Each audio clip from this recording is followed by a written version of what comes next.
Welcome to Not in a Huff with Jackson Huff, where we interview newsmakers, storytellers, and all-around interesting people. Sit back, relax, unless you're driving, and enjoy the show.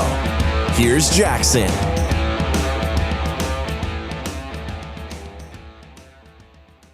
Hello. I am Jackson Huff. This is Not in a Huff. Thanks so much for being here. I'll tell you, I have an amazing interview, an absolute broadcast legend here in the Indianapolis area where I am located. If you're not from, Indiana, still an amazing person and someone you may have heard of.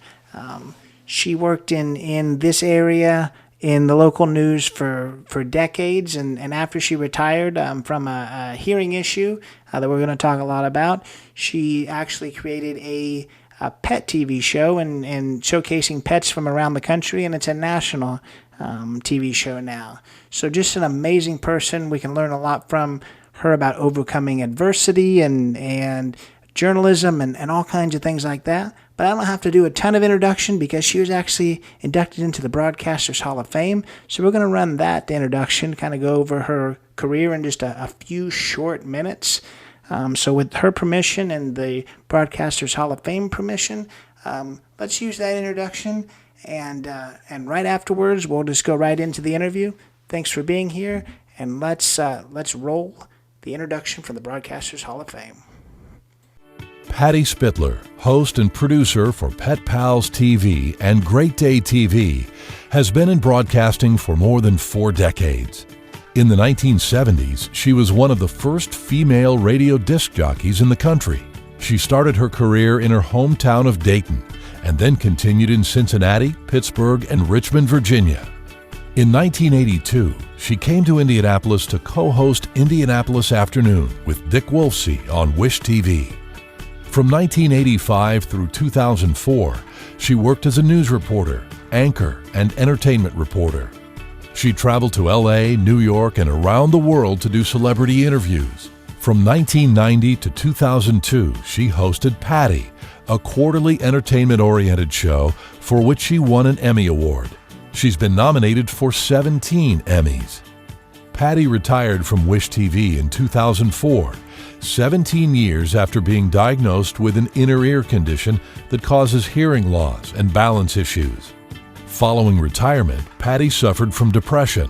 Seeking a focus for her life, she got a Bernese Mountain Dog named Louie and became the dog park lady. In 2009, she was invited to join PetPals TV, a magazine show now seen on more than 20 stations. In 2015, Patty became the host, reporter, and executive producer of Boomer TV. In 2017, that weekend lifestyle show became GreatDay TV with Patty at the helm and is seen on several Indiana stations. She volunteers her time and talent for both of these programs. Patty helps with Central Indiana animal welfare and fundraising events such as Indy Humane's Mutt Strut. Patty is also a volunteer spokesperson for Hear Indiana, which helps people with hearing loss, and the National Alliance on Mental Illness. She makes personal appearances, speaking with humor, a positive outlook, and emphasis on staying relevant in a changing world. Patty shares her life with a Bernese Mountain Dog named Stewie, a mutt named Mabel, an indoor kitty, and a variety of stray and wild animals in her neighborhood. Patty is finally living the wild life. I am here today with Patty Spitler. Patty, how are you? I'm peachy keen. How are you, Jackson? I'm doing well. Thanks so much for agreeing to join me. I really appreciate it. Well, thank you for asking me. I'm here for you, as they say. I like it. All right. Well, we are going to run, that audio that talks about your Hall of Fame career. So let's kind of just start at the beginning and what got you interested in journalism, I guess, in the very beginning of everything. Oh, boy. Well, let's see. We have to go back a little bit. When I was in grade school and then high school, I had special challenges, too. I wasn't athletic. I couldn't do a lot of things, but I got into the drama department in high school, and I had apparently, a deeper voice, and I was heavier, so I got to play the older parts. And all of a sudden, I walked out on stage. I remember it was up the down staircase, and I heard applause. Oh my gosh, applause. So I kind of found my voice there. And then I can't sing or dance. So when I went to college, I knew I couldn't major in theater because that just wasn't going to happen. If you're going to make it in theater, you've got to be able to do all those things. So I did get into a new friend of mine, and I tried out for the local radio station, WVUD, the voice of the University of Dayton, Ohio.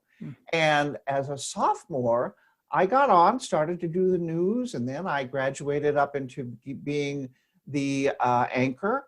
I did then morning drive for my last year and a half at the university. And then when I got out, I got a real job. I was also working weekends doing news at another radio station. And then I started traveling around. In 1982, I came to Indianapolis with a show called Indianapolis Afternoon with Dick Wolfsey. And that lasted about 9 months. And I thought, well, I'll move on again. And here I am 38 years later, and this is my home. So I'm not going anywhere now. This is it. But I think my interest in journalism and interest in being radio TV is because, number one, there's not a lot of different other things I can do, but I know how to talk, and I do love to tell good stories. Now, that is what I'm doing now, telling stories about people and pets and shining a positive light. We have the news, which tells us the things we need to know, who got shot and where there's a traffic jam and what's on fire. And then, in politics, and then we have pets and people that I can do positive things. So again, I had to quit because of my hearing loss. We can go into that later. But I can still do the positive stories that aren't dependent on getting the factual information right. For instance, if fatal fire sounds like flat tire, it's time to get out of the news. And I did. And I'm lucky enough that I get to do this and very happy to share. There. How about that? Is our time up now? I like it. No. Yeah, I mean, I obviously positive stories is really important. Definitely. It's always important, but definitely in the time that we're living now. And you mentioned something, you mentioned something about how, when the I guess the show that you were on came to an end, you were thinking about moving on. And that was something that kind of struck me when I was looking at your career. Most people, when you look at news, definitely in these kind of middle markets, they do kind of hop around and they're all over the place. They're in Indianapolis, and then they're in St. Louis, and then they're in, Asheville, North Carolina. What made you, I guess, stay in Indianapolis and that longevity here in this one market? That's a good question. I did have some other offers, but I really didn't want to go. I was settled in then. I mean, I'm originally from Dayton, Ohio. Indianapolis isn't that much different. It is bigger than Dayton, Ohio, but I always liked the atmosphere here, and the people were always kind to me. So I did get to travel, though, because I was doing celebrity interviews and movie reviews. So I was gone about every weekend for, let's see, I was at Wish TV doing news and anchoring and celebrity interviews for 23 years. 21 of those years I was doing entertainment along with anchoring the noon news. So I did get to travel. I did get to go to New York. I got to go all around. I went to England. I went to Alaska. I didn't have to move there, but I got to go there and do the interviews and bring them back to share with my Hoosier friends. So it worked out, I think, the way it should have. I'm glad I'm here. I'm glad I didn't take that offer to move to New York. Oh my gosh. No, I'm a Midwest girl, and this is where I should be. Yeah, I hear when it comes to New York, it's something that probably kind of spits a lot of people out. It's a tough area. Well, I love New York when I was visiting, and it's a magical place. It's really wonderful. LA, Hollywood, but to live in some of those areas, for instance, in LA, you got to drive everywhere. Things are terribly expensive. And New York, look what they're going through now. I mean, it's, again, as you intimated earlier, it's a scary time out there. So I'm where I should be, and happy with my critters too. So this is the right place for me now and forever. Yeah, absolutely. So a question I always like to ask people, definitely people that, are as accomplished as you are, because it always kind of surprises me what people's answers are. But what is the thing that you are most proud of that you've done in your career? That I've won. That you've done Oh, in that your I've done. career? See, one done, and I I couldn't. Your face was behind the microphone, so I couldn't yeah, see I your lips there. apologize. Proudest that I've done. Well, that's a good question. Nobody's ever asked me that. I'm very proud of the shows that I help to produce and I host, and I've learned to do a lot of things that I didn't have to do before. So I'm most proud of, I keep learning new things. Every time I do an interview, yes, you use the same skill set as you do, when you're interviewing somebody, but you learn different things because I'm not locked into seeing the same people all the time. Every day brings somebody new with something new to offer me, something new to tell me so I can learn from them. They're the experts and I'm interviewing them.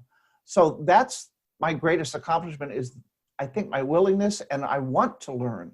And I like to meet new people and I like to know what it is that they know so I can share it with more people on the media platform that I have. I also, this is funny and sad at the same time. I volunteer now for everything that I do. I'm old enough that I get Social Security, and I made some investments with some property, and I also have my hearing disability. So it's okay. It's not a lot, but it's okay. So I volunteer for everything I do, but my shows, PetPals TV and GreatDay TV, I have to do sales. Oh my gosh, that is the hardest thing. That's the hardest thing I've ever done. Is someone you want them to help support your show, even though I don't get paid.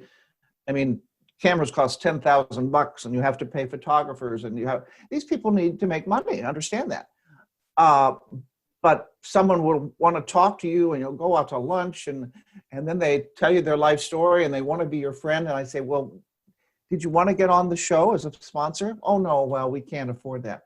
Well, I just spent 7 times going out to lunch with you. You could have told me that in the beginning, but that's okay. I understand that. For the most part, it's just, again, back to the word challenging. It's a challenging time with what we're going through because people don't know what to expect for their business. And it's really, and I don't like asking for money for sales, but I have to do it. Independent programming, if you look across the board, 99% of them fail. Why? Because of funding. It's not because they don't have a good idea. It's not because it wasn't well produced. It's because it takes money to be on the air. And times are tough. So you put those two things together. I'm proud of that fact that I actually can do some sales. So if you know anybody out there who'd like to be a sponsor of the show, let me know. Okay. I will. Yeah. So, I definitely want to get back to, what you're doing now with PetPals TV and GreatDay TV. But you talked about challenges. So I think that's kind of a good segue because you did retire from Wish TV because of a hearing challenge that you've mentioned. If you would tell us just a little bit more about that. Yeah, I had what I have is called Ménière's disease, Menieres. I never had even heard about it before I got it. There's no cause, there's no cure. My first attack was in 1987, and I was in the newsroom, and then poof, I kind of did a dizzy spell and fell down. And my friend Debbie Knox took me to Riley Children's Hospital because it was close by, and Dr. Miyamoto, who was there and a friend of Debbie's, and he looked at me, did some tests, and he said, that's Meniere's disease. Never heard of it, didn't know. What it is water in the inner ear. I've had my eardrum lanced. They thought that might help. It did to a point, but it's progressive, as I said. So it got to the point December 24th of 2004, and I was going in, and I was supposed to do an interview with an opera singer that day. I'll never forget that. And I thought, I'm either going to have to take my hearing aids out and not hear it, or put them in and it's going to hurt. So that's the day I decided to retire, and then it was effective 3 months later. I just knew, and the stress of trying to, I won't say hide it, but you don't talk about it. Now I'm Patty Hay, and I I have a hearing disability. I don't have to hide anything. And I represent here in Indiana, NAMI, National Association Alliance on Mental Illness, because I had severe depression. That was my life, was going to work. And then all of a sudden I wasn't going to work. So that leads me into the next thing. And then I decided, I've always loved animals. I've always had cats, because cats you could leave alone, have someone looking up on the weekend and they're fine. I found a picture of myself with my dad when we had a dog, and he loved that dog named Duke. It was a collie mix. And I thought, I want a dog now. I have the time to go out and walk a dog. And so I got my Louie, and Bernese Mountain Dog. I looked at all the breeds and what to get. And it was a good choice. So that dog saved my life.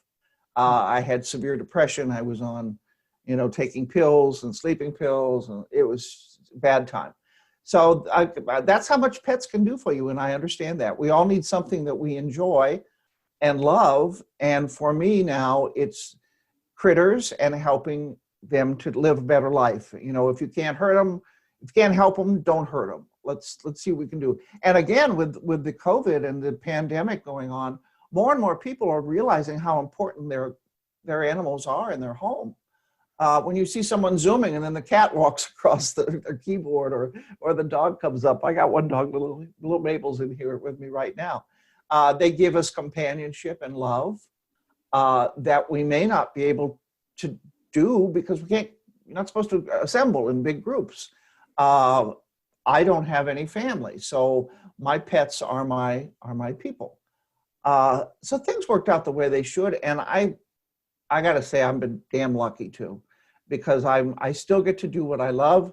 I'm my own boss now.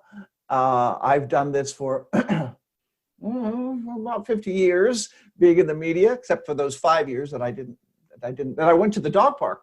So actually, those 5 years between 2004, 2005, and 2009, when they came to me and said, "Would you like to do a pet show?" I was doing research. I didn't realize it, but I was learning about the rescue world and shelters and what different breeds are like. So that was my college of dogology and pets. I learned cats can have kittens at 4 months of age. I didn't know that before. So I learned a great deal, and now I'm able to pass it on because of the platform that I have. So I'm lucky, but I'm also happy, and I think it fulfills a good need. People seem to like it. So good. That's great. Yeah. I guess. Yeah, absolutely. I guess that's how you know whether something's successful. People like it. So no, that's big. Yeah. Well, here's the other thing too. You're going to tell me I don't look it or act it, right?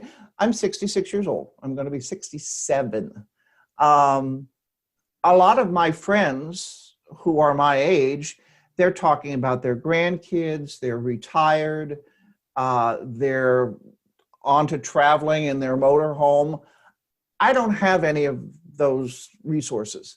So I now get to hang out with, if you will, and learn from people who are younger because they're doing more things other than just being retired. Nothing wrong with that. Nothing wrong with that. I'm not saying that. I'm just saying that for me to retire would mean I have to be alone. And I like people. I like talking to you. I like, that's what I should do. And if I can pass along something positive, when you get older, when you get there, Jackson, just remember to find something that you love to do, whatever that is, and that I think keeps you going. It's when you don't feel that you're needed or wanted, that's tough. And I've seen some older folks who have been, they're not in their family anymore. Nobody comes to visit them, and they just feel lonely. So I don't feel lonely, even though I live alone. I've got lots of friends. My family are my friends, and that works for me. Yeah. No, I see that firsthand. I have in my grandparents, my one grandmother, she is always out and about, hanging out with her friends, doing things she shouldn't be doing, like getting on the roof and cleaning her gutters, doing all kinds of stuff. And then the other one, she just kind of hangs out at home and does crossword and just the difference in their health is just crazy. Just the one that, has that purpose is the one that's staying a lot healthier. So I think that's huge, just to have a purpose. So and it can be anything too. I mean, of course, pets bring me in contact with lots of pet people, and I love that. But maybe you like to crochet, maybe you like to take pictures, maybe find a group that likes to do what you want to do so you can share some experiences and grow. Life is short. You want to keep growing and keep learning and keep a positive, move forward. Be like the dog, keep moving forward. And that's my best advice on having a happy mind. Absolutely. So, you've talked about that after you took a break for 5 years, and then you were approached to do this pet show. And then I think it may have turned into GreatDay, but you were doing a show called Boomer TV as well. Yes. So if you would tell us a little bit about, exactly what PetPals TV is, and then what GreatDay TV is. And I think I called it GreatDay earlier, so I went a little bit higher up. It is GreatDay. Good day, great. You were right. You were right. Yes, you were right the first time. PetPals TV again came to me 2009. A producer friend of mine came to my house and said, "You want to do a pet show?" And I said, "Gosh, I don't know." I said, "Well, let me just volunteer to do it," because I thought 6 months, it's going to go away. It's not going to last. And now here we are 11 years later. We're up in 23 markets, including LA and Washington, DC, and Austin, Texas, and Indianapolis is our base. So, and it's grown, and I love doing it. So we get to share good stories all around the country. And then GreatDay TV started out as Boomer TV. And then the person who started the magazine, she took it and they went to WFYI for a little while, and now it's off the air. But we stayed on and continued with GreatDay TV. Now, the difference between Boomer and GreatDay, Boomer TV, we had to do stories at 50 plus, people who are over 50. GreatDay TV, I can do any story. It can be a little girl who can sing, or, a paraplegic who's in their 90s or something. It doesn't have an age qualification, which opens us up a lot. And I love doing that. So we've been doing that since late 2014. I've been a part of that show, which has morphed into GreatDay TV. And we're up all over. We're the only state magazine. It's called a magazine format because we use pictures. Lots of pictures, lots of video. So we're statewide for GreatDay TV, and that's kind of cool now. But we're still indie centric, whereas Pet Pals, the stories have to travel. It's not about the three-legged cat in Broad Ripple. It's the three-legged cat, and maybe does live in Broad Ripple, but it has an appeal that's beyond Indiana, and that's the glory of Pet Pals TV. So again, I'm busy. I need to be busy. I do. Yeah. And I know that you are busy, so I don't want to take up too much more of your time. Oh, nice segue. I see what you did there. But I do want to ask. I know that you mentioned that pets are kind of what got you out of your funk, but you did talk about how you suffered from some depression. So I do want to ask kind of what advice you give to others who are having, struggles. Obviously with COVID right now, it's a scary time. So I think it's always good to talk to someone who is kind of, I don't know that you necessarily ever completely overcome, but that you did overcome, I guess, the worst of it. Yeah. I was ordering pills over the internet. I was doctor shopping. It was awful. I was drinking way too much. I didn't even want to get out of bed. I considered, checking out. I don't know. Suicide is a word that I didn't really think about, but I just didn't want to wake up and feel the pain. I just wanted to stay asleep. And that's no way to live a life. So I'm so lucky that, for me, it was the dog and going to the dog park that got me out and about and back into the world again. So my advice for people who are suffering depression, and I did this, I pushed everybody away. People who were my friends, I pushed everybody away. I'm an only child. I like to deal with things on my own. I can be kind of, stubborn. So I thought I don't want people to see me suffering or feel sorry for me. I don't want that. So just go away. That's the wrong thing to do. You really should reach out and get help. maybe sometimes it's better if you reach out to somebody you don't know. Call NAMI, National Alliance on Mental Illness, and talk to somebody on the other end of a phone who's not going to judge you because they don't know your background as far as your relationship with the rest of the family. And I do know I'm as a representative for NAMI, they are overwhelmed right now. They also say that they're handling it, but they're busy. Let's put it that way. 1 in 5 of us during this COVID period is going to suffer from some sort of mental illness. What does that mean? Yes, that means that person needs help. It also means that there's a broader range of folks who understand mental illness now.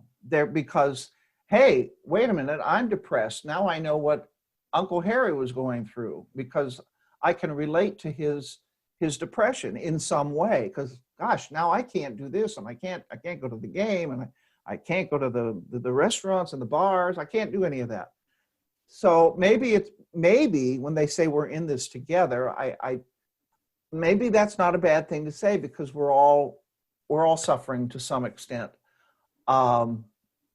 It's really a rough time.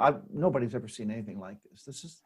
This is crazy. It's just, yeah. And I hate to say it, but it's not just going to go magically away in 2021. There's some people say, well, after Christmas, no, it's not that the pandemic is not selective as to, well, it's the end of the year, I guess we're done. It's going to go on until we fix it or find a cure or make it go away in one way or another. And I'm not a medical expert. I'm not going to advise on that, but wear your mask. Masks are not a political statement. Why not be better safe than sorry?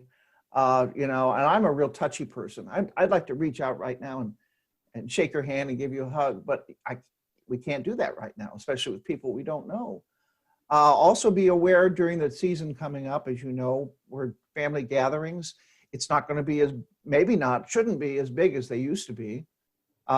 So try not to spread anything. If you don't feel well, don't go to that family gathering. They'll understand. There'll be another year. It's and I know people who have had it with very mild symptoms.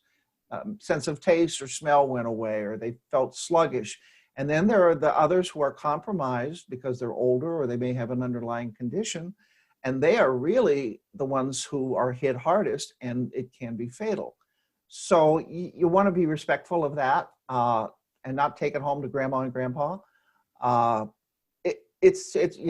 How many times have we said challenging during this interview? But it's certainly challenging. And again, hug your puppy and your kitty. That's what I do. Yeah. And I was speaking to someone else who, that's kind of the thing, talking about depression, and because, they suffer from clinical depression.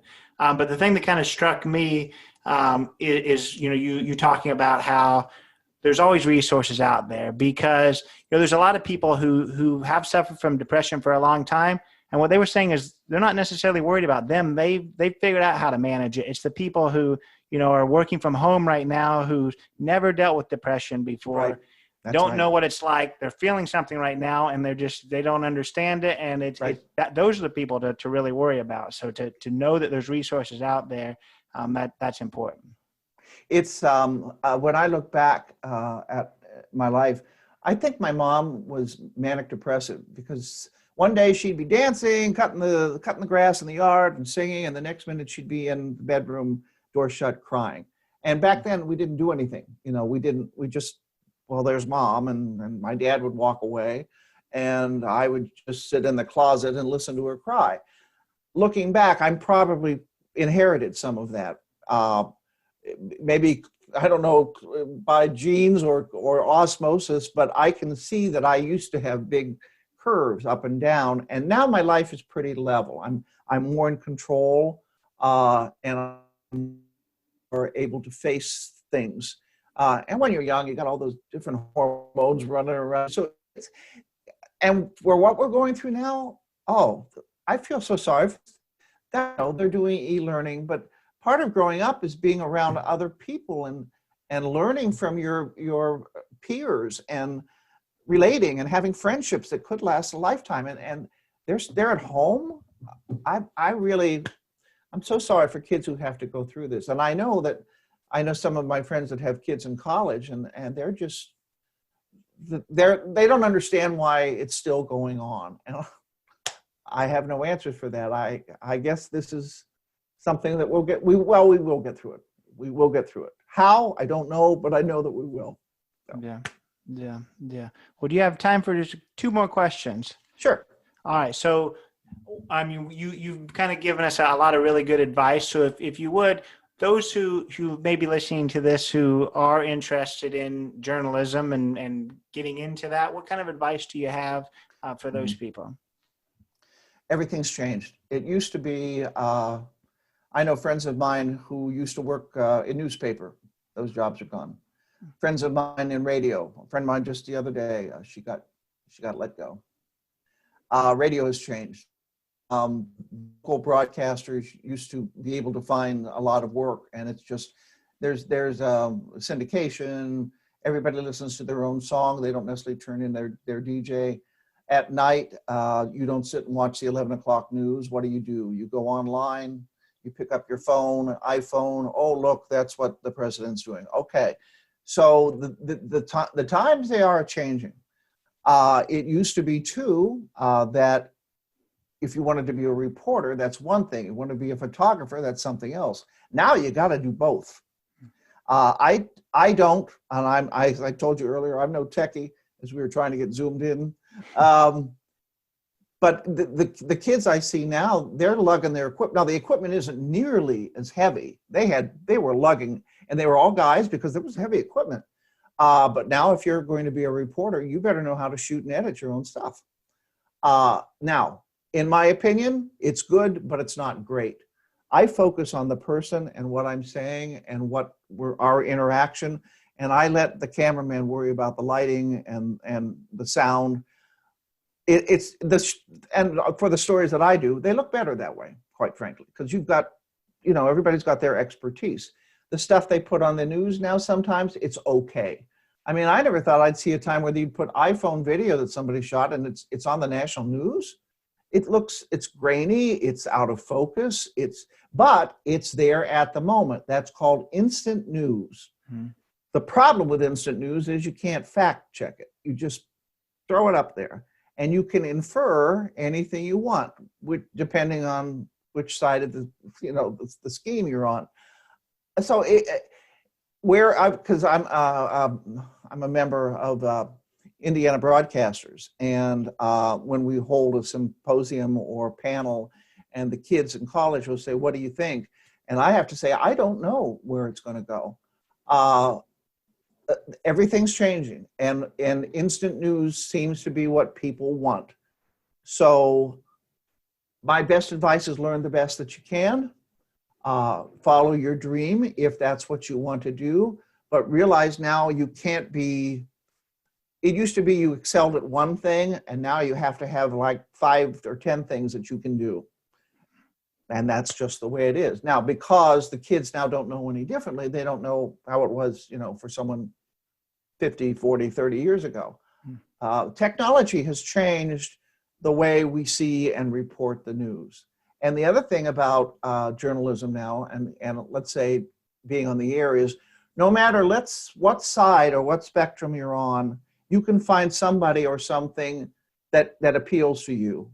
If you're very much to the left or very much to the right, that's not necessarily news. Those are opinions, and those are personalities that are reflected. But you can find somebody who represents your point of view. Is that good? I'm the old-fashioned, I like just the facts, man, and let me decide from the facts.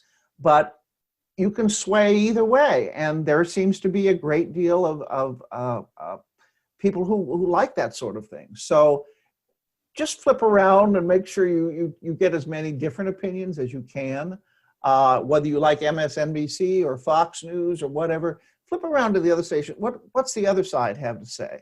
And then make your own opinion. Don't let the people in those situations tell you how to feel. Make sure you do your research. So it's tough. It's tough.